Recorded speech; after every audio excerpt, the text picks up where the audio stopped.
Okay, it's now my pleasure to introduce Yelak Biru. He gives a wonderful, very informative, and funny talk. Yelak. Good afternoon. Okay, you guys can do better. Good afternoon. Thank you. Welcome to one of the largest gathering of myeloma patients, family members, and caregivers in the world.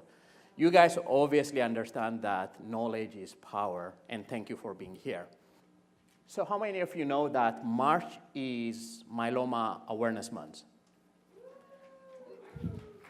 All right, I think I actually said, what did you say, Robin? Thank you. March actually is Myeloma Action Month. We want awareness that leads to action. Action to increase myeloma drug availability to myeloma patients worldwide.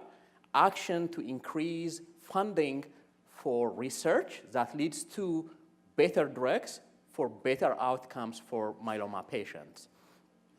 I'm coming here for the third year in a row, and somebody found me outside, and she said, "Hon, you can come anytime you want, as long as you are 6 feet tall and not 6 feet under, and you continue to live well with myeloma." So I hope to be back next year as well, God willing. In the next 24 hours, you will be given a lot of information about myeloma treatment and treatment outcomes. And in your brochures, I have put some what I call clinical trial jargons to help you understand what those terms mean from a treatment outcome perspective, as well as what those terms mean from actual drugs perspective. People have asked me in the past, what's the difference between Revlimid and lenalidomide? Or when do you take bortezomib, and when do you take Velcade? So I think this cheat sheet will help you understand what is the generic name of a drug and what is the brand name of a drug, so you can actually navigate your treatment outcomes very well. One of the things the study shows that myeloma patients struggle with, like many other cancer patients, when they're first diagnosed, is with information. How many of you are smart patients, or do you understand, do you know what smartpatients.com is, or have been on the smart patient site? Okay, a good amount of you. So that is one location to continue the conversation that we start here. But there are many others. Patient and family seminars are one of them, but there are support group leaders that can help you start a support group if you don't have one in your area.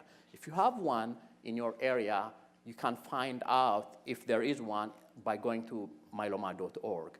Smartpatients.com, I mentioned that to you because I think you can continue the conversation physically at a support group or at a patient-family seminar, but virtually online through smartpatient.com or one of the many other social media sites.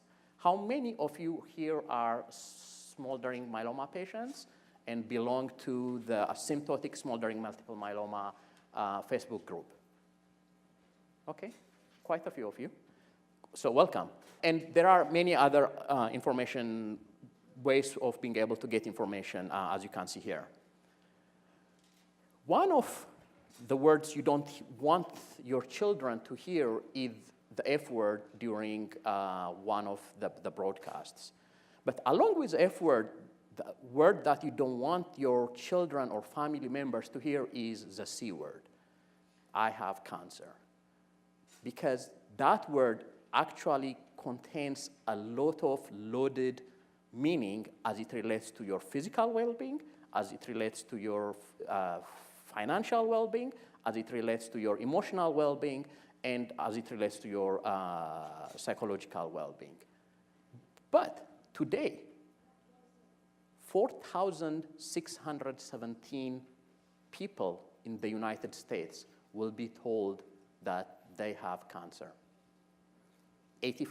Around 85 of them will be told that they have multiple myeloma, and their lives will change forever. You can cut the number many different ways, by how many people die every minute, by how many people get diagnosed from a particular race, from a particular ethnicity, from a particular gender. And you could potentially drown in those numbers. But each number, each one, represents a father, a mother, a child, a sister, a wife, a family member in general. So we need to make sure that the numbers don't drown the person behind the numbers. This is my dad, who last year, after a brief battle with colon cancer, passed away at age 84. So we need to make sure that we continue to bring out the faces behind the numbers. Whichever way you cut the numbers, as we mentioned earlier, the numbers are high for cancer diagnosis. As it relates to myeloma, twice as many African Americans are diagnosed with myeloma than Caucasians. And some lucky ones, or unlucky ones, however you want to call it, get diagnosed earlier in their age. While the average is in the mid-40s, patients like me, about 2% of them get diagnosed when they're younger than 40 years old. And I was one of those patients. But hidden behind these numbers is actually hope. If you see here, the death rate for myeloma has been decreasing by 0.8% since 2003, and the survival rate has been increasing since then. Actually, in the world, about 32 million people are surviving with myeloma for over 5 years. That's a little less than the population of California. And the mortality rate for cancer in general is going down. So as cancer patients, cancer survivors, cancer family members, those that have been affected by cancer, what do we want? I think the answer is very simple. We want cure. If we can't find cure, or even after cure, we want to live with and not for our cancer. We want cancer to be part of our life, not necessarily drive our life, right? So as Spock says, we want to live long and prosper. But how do we do that? I think there are 3 things we can do to make that happen. One of them is we need an abundant amount of hope. Somebody at one of the previous sessions told me, don't just say hope, tell us what hope means and how you actually get hope if you are newly diagnosed or you don't have as much hope as you should. But hope by itself, in some cases, is a pipe dream. We need to make sure that hope is followed by action. In some cases, action A, in other cases, action B, and in other cases, action C. The third item is you really need to believe you have the it takes to actually live with myeloma, the it takes to thrive with myeloma. When you look at yourself in the mirror, although you may look like a little kitten, you really need to be seeing a lioness, a tigress that can actually take on cancer and win. And there are, I think, a few things we can do as cancer survivors and as cancer patients to have hope. We really need to respect the past. We are standing on the shoulder of many myeloma patients, caregivers, and clinicians that have traveled this path before us. We really need to understand the present, because the present is where we should be able to get the most optimal treatment for us and for our family in general. And we should be energized by the future, because there is a lot of things, or there are a lot of things in the pipeline for the treatment of multiple myeloma. So we should really be energized by the future. When the International Myeloma Foundation was formed about 27 years ago, Brian Novis, Susie, and Dr. Dury, 28 plus 1, 28 years ago, Brian Novis had a dream that said 1% can make a difference, 2 can make a miracle. So over the last 2.5, 3 decades, a lot of progress has been done for the treatment of multiple myeloma, and the International Myeloma Foundation has touched the lives of hundreds and thousands of people and has empowered them with information to have hope. I had the pleasure of meeting Dr. Robert Kyle, who I consider the father of multiple myeloma, especially as it relates to MGUS, in Spain last year. And if Dr. Kyle was not a physician, I think he could be an announcer because he has a very deep voice and he speaks very authoritatively. And he said, Yelak, when I went to school, medical school, many, many years ago, in a 700-page textbook, there was less than a half-page entry about multiple myeloma. It said, prognosis, fatal. Treatment, radiation therapy, and blood transfusion. Since then, he said, we have come a really, really long way. And this is a visual I created recently to actually show how much hopeful we should be as myeloma patients that are living in the era of myeloma treatment revolution. It took 24 years for research to go from having melphalan prednisone to autologous transplant, followed by high-dose dex. And then it took another 17 years for the treatment to evolve and go from high-dose transplant to what we are calling today the novel therapies, Velcade, Revlimid, thalidomide, and many others. But then you can see the rate of innovation is actually accelerating. And today, there are 9 brand new myeloma drugs that have been approved for the treatment of multiple myeloma since 2003. And the effects on not only standard of life and quality of life, but survival has really made the impact for myeloma patients around the world.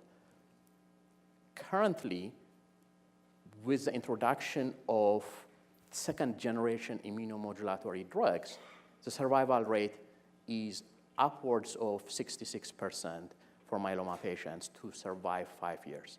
And then with availability of molecular antibody drugs in 2015, that rate is expected to be, that survival percentage is expected to be upwards of 85%. So a lot of people are starting to live longer with a higher quality of life with myeloma. I show you this to show the history that I have gone through. And when I was diagnosed, there was 0 novel therapies available. We have 9. I was 25, 3 months before my 26th birthday, when I was diagnosed with myeloma. I hope to continue to cross out and increase the numbers and go from 22 to 23 and be back here next year. And hopefully we'll have more drugs also approved, more drug and treatment combinations approved for the treatment of multiple myeloma. But since I was diagnosed, I have had the opportunity to finish graduate school. I have seen my niece and nephew graduate from school and get off their uncle's paycheck. I have seen my wife celebrate her 20th wedding anniversary with me. I have seen my parents celebrate their 58th wedding anniversary. So I have been able to do a lot of things that were not common when I was diagnosed with myeloma. To me, that is hope. But I want to make sure that I show you other people who have done something similar as well. Jim, when he was diagnosed, he said, I'm going to make it easy for my family, and I'm going to make sure, go ahead and get my tombstones built. And he actually built the tombstone and inscribed it. And what he's doing now, almost 19 years after, is going out there and cleaning it every year. Jen and Carrie, I met them in San Francisco several weeks ago. They are 30 years old. and he has gone through a transplant and a few other treatments, and he's in complete remission, even with MRD and MRD negativity. So they're trying to find somebody else, according to them, that has gone through transplant, has done Revlimid maintenance, and kissed and did other things to be able to have children. When I went through this, I didn't have anybody to look up to from a treatment perspective to say, should we have a child or should we not have a child? And we ended up deciding not to have a child. But they have others now they can look up to and actually make a more informed and relevant decision for them. Peter, the founder of our support group, gave away a lot of his belongings when he was diagnosed with myeloma. A year later, he went around collecting it. And 13 years later, he passed away from myeloma. Jack and I have a very different myeloma trajectory. I have collected my stem cells, but have not done a transplant. Jack has had 2 autologous stem cell transplants and 1 allogeneic stem cell transplant, and he has been in stringent remission for several years. I show you this to show you, 1, survival is increasing, and there are actual people living with myeloma and incorporating myeloma into their lives, and 2, the paths that 2 myeloma patients go through could potentially be very divergent, but the goal is to live as long as possible with the utmost quality of life possible.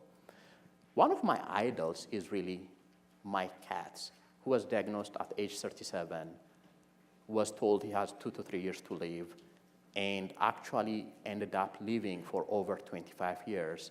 And so his children graduate from college, get married, and have had multiple grandchildren and had the opportunity to spoil his grandchildren before he passed away. It's not normal to be totally relaxed about having myeloma. If you can keep your calm amidst all of this, you obviously don't understand the situation. Everyone has to die someday, but if you just let yourself be consumed by the prospect that someday you're going to die, you're wasting your life. And it's really important to just kind of try and put this in the back of your mind and live your life and enjoy life, and don't let this ruin your life. I know we all have myeloma. We potentially will die of myeloma, but nobody is going to escape from this world alive. I want to make sure that we understand that as well. None of us have much time on this earth make your life spectacular. So living with myeloma, how do you do that?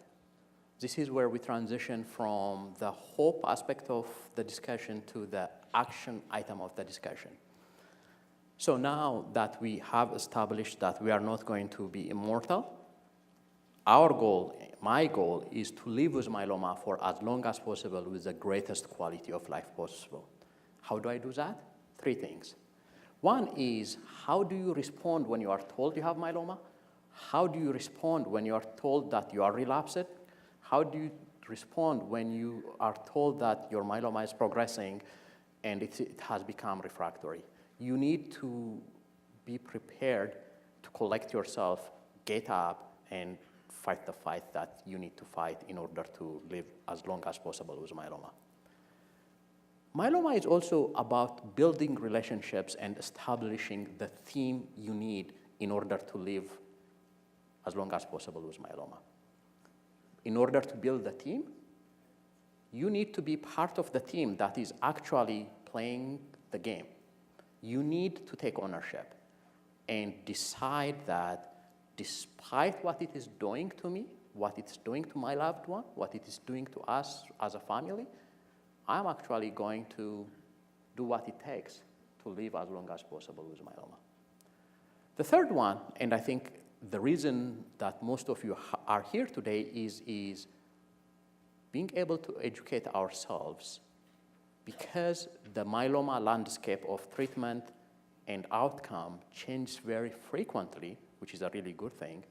We need to continue to also educate ourselves in order to continue to live as long as possible with myeloma.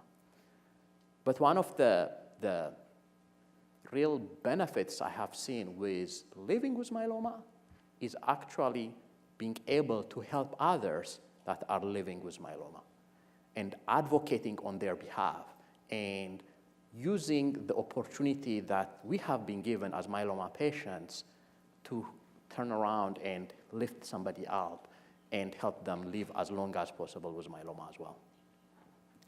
But the challenge with myeloma is it kind of does not end.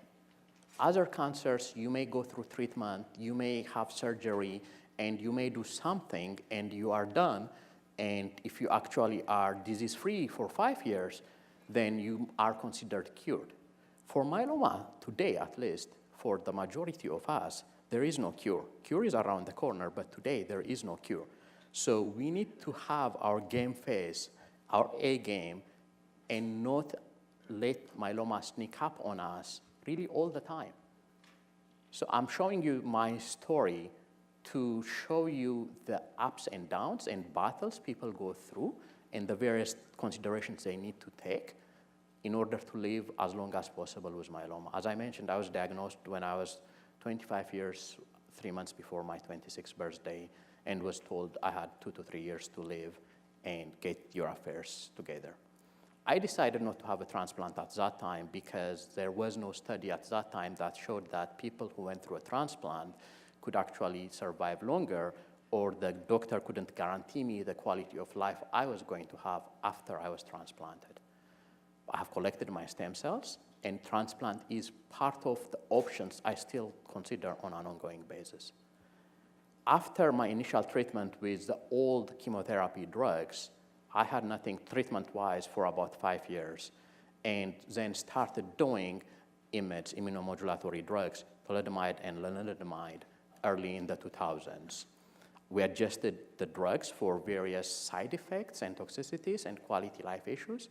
And then when myeloma progressed, we switched to sub-Q bortezomib, sub-Q Velcade, and for about 2 years until recently on the oral Ninlaro or oral exazimab as maintenance. In addition to drugs, you also need to consider supporting therapies, whether it's radiation therapy or bisphosphonates or other things that you need to live as long as possible with myeloma. And don't forget tests as well. Some people do just blood tests, others do blood tests and bone marrow, others do all of that in addition to PET scans and other MRIs types of scans. But all of the things you see here are times when the greens are the times that I was in complete stringent remission, and the reds are I had some sort of treatments going on. So the reason I'm showing you that this is, although somebody is living 22 years, there are ups and downs, just like being alive without myeloma. And the secret is to decide to get up and move on and do what it takes until the next, hopefully, another remission. I think a gentleman over there asked, what do I take into consideration when I decide my next treatment?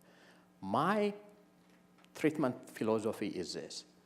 I want to maximize outcome on my current therapy and minimize adverse side effects, so I do not close the door on future treatment options. So I want to minimize all of the side effects you see on the left-hand side and maximize the good effects in terms of quality of life, being able to survive as long as possible. And for me, time is very precious, and I want to preserve how much time I'm spending living with myeloma and not living my life. And obviously, I don't want to leave this world burdening my wife financially, and so I also want to make sure that I'm able to manage the financial side effects of treatment. So when I showed this slide in terms of who do you need to have on your team, earlier Dr. Dury mentioned that you need to have a really good internist as part of your team to monitor your heart, your stress levels, and everything else. So to me, these are all of the specialists that you need in addition to a myeloma specialist. I showed this slide at another conference, and somebody after the meeting came back to me, and they said, "What do you have against caregivers?" I said, "What did I do? You have caregivers way down there. They're not close to the myeloma person." So the purpose of this is that you need everybody playing well together in order to make your myeloma care successful. The question now becomes, who is going to coordinate care, right? Is it you? Is it your caregiver? Is it your primary oncologist? Or is it your myeloma specialist? Or is it your internist? So you really need to intentionally decide who is going to be your care coordinator. So I'm going to go ahead and build this slide because one of the important things is who you choose as your myeloma specialist to coordinate your care, and help you get unstuck when you are stuck with myeloma treatment. For a minute, consider you are on US flight 1549, taking off from LaGuardia, and a few minutes after takeoff, a flock of Canadian geese fly into the engine, and it loses both engines. And the pilot needed to make a split-second decision on what to do. He could try to go back and land at LaGuardia. He could try to crash into one of the buildings and minimize casualties as much as possible. But the pilot, along with his co-pilots and the flight operation crew, decided to land in the Hudson River, and all 155 passengers were saved. Who would you want to be flying that airplane?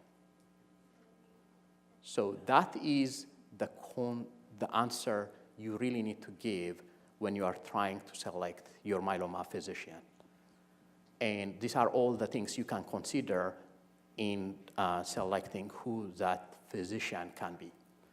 But at the end of the day, it is really about you being part of your treatment team and helping coordinate the care you are going to get. Because if you are part of your decision, if you are part of the team that is actually coordinating care for you, it is highly likely that you will stay on treatment longer. Your quality of life is going to be better, and you will live much better with myeloma than if you were not part of your care team. And when you are part of the care team, you can take a lot of things into consideration, but the bottom portion of it is really important in my mind. What is your family situation? What's your social status? Can you pay for your treatment? Will insurance cover you? Do you have to work? How long do you have to travel to the treatment center? Do you take oral medication, or is it IV better for you? So those are all the variables of the equation as you try to decide what treatment you are going to take. But at the end of the day, I strongly believe it's about relationships. The relationship you have with your caregiver and the relationship that you are going to have with your care team in general. And you need to really have the talk in terms of my cats, for example, earlier, I showed you that he decided not to have the conversation with his children until they were adults. For about 10 years, they didn't know he had cancer. He was living with multiple myeloma, but he finally did. My talk with my wife went this way. I said, "Hey, Lula," that's my wife's name. I said, "When I die, mourn 6 to 9 months and go ahead and have a puppy." She said, she didn't even think about this. "Hey, you fool, there is no guarantee that you will die before me." She said, "If I die before you, go ahead and mourn me 6 to 9 months and go ahead and have a puppy." She said, "If you die, I'm getting me a man," she said. So you see my motivation to live for as long as possible with myeloma, right? So as we come towards the end of this discussion, you really need to take this response, relationship, knowledge combination and algorithm, if you would, seriously. From a response perspective, you really need to know what is or what are your myeloma defining events. And you really need to track your myeloma history. You need to build partnership, as we said, but you need to communicate your quality of life needs with your doctor. You need to build that relationship and communicate back that to your doctor. You need to know your options. You need to continue to have your conversation about myeloma when you don't need to have that conversation. If you're in remission, that's actually a good time to understand more about what you need to do next. And have plans that you are going to do today, but hopefully plans that you'll be doing 5 years from now. So those need to be both myeloma-related and non-myeloma-related as well. And you'll hear throughout the conference that you really need to seek clinical trials. And you need to understand when you can qualify for a clinical trial, what the outcome of clinical trials are, and how clinical trials enable advancements in terms of myeloma science. But if you only want to take one thing from this slide, take this one. You are one of a kind.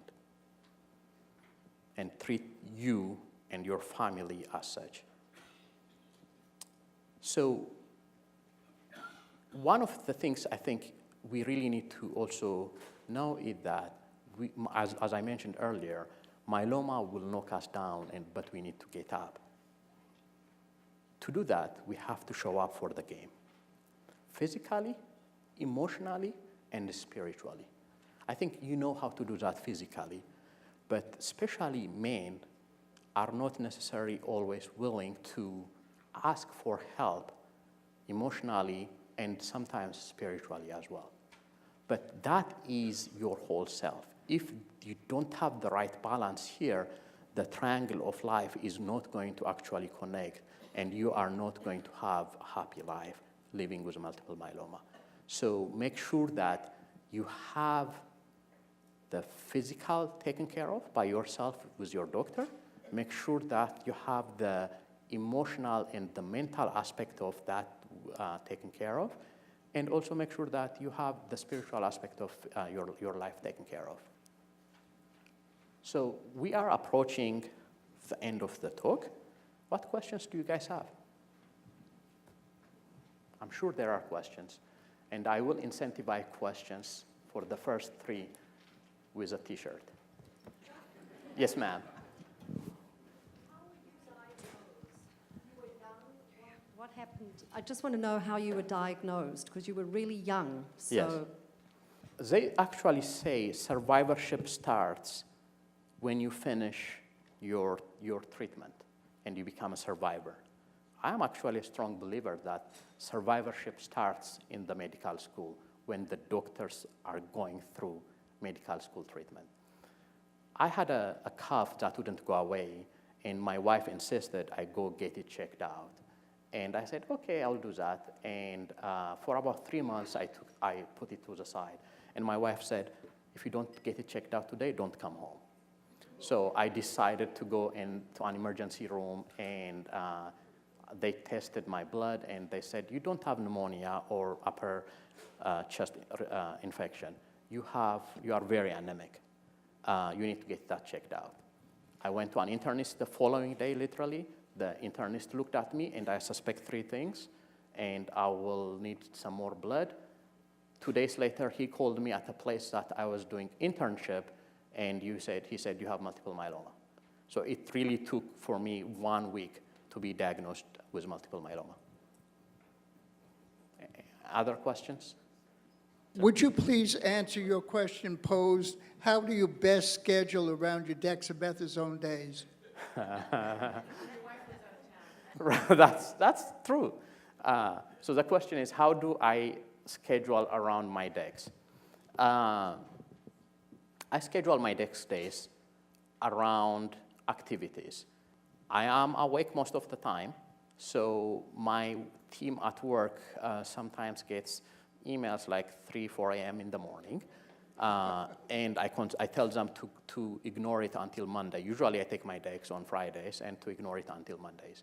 So I make people around me aware, but I also am very super aware of, would I have done this if I was not on decks, this discussion with myself. So I am actually a little bit quieter than normal when I am on decks versus I am not on decks. Okay, thank you. Right back here. Hi, I just want to reiterate, your talk has been wonderful, Thank you. absolutely wonderful. I was diagnosed with MGIS in 2002 and went a little crazy about all that. And then 2005 with smoldering, 2011 active, and I had a stem cell transplant. Was off of medication for 18 months. The stem cell failed, and I went on Revlimid and have been there for 3 years. My philosophy has always been not to live in my disease, because there are times you have to, and right now I have to, because I'm going to have to make a new choice here soon. But you've kind of reiterated that, and but my question is, really, maybe I have not. I've read the headlines the last few years, but I think ultimately you have to do what's right for you and not get crazy about it, because in the last 16 years, I've lived a heck of a good life. And one thing I guess I wanted to say also is, in 2003, I was on a cancer email site, and a fellow from Australia had multiple myeloma, and he said, you know, I feel blessed, and this is my philosophy today. I am blessed because I didn't walk out of my house and get hit by a bus. A bus put its name on my name on the front of it, and it says Nancy, multiple myeloma. And sometimes that bus comes charging down the road, and sometimes it slows down. And we have to react, as you have said here. And it's just wonderful. And I need to concentrate on the spirituality part now. I've grown to that depth where I need to learn do more about that. Okay. But mostly, I want to say thank you, because I do need to educate myself again, and I need to stay a little more educated. But there is a balance, and we all need to learn that balance. Okay. And Thank you you've very taught much. that today. Thank you for sharing. So since we are out of time, I'm going to go ahead and conclude by saying we need hope, right? But we need to make hope actionable and stick it to the man, right? As the commercial says. But you also need to make sure that we run our myeloma like a business. We need to have a vision to live as long as possible with myeloma, but we need to also have mission and board of directors and partners who are going to tell us things that we don't want to hear because we are on decks or we are living under the weather from all the clouds that are surrounding us. But as we mentioned previously also, we need to pay it forward because the reward that comes from paying it forward is amazing. But one last thing, and I'll leave you with this, is you really need to believe you have it. So thank you.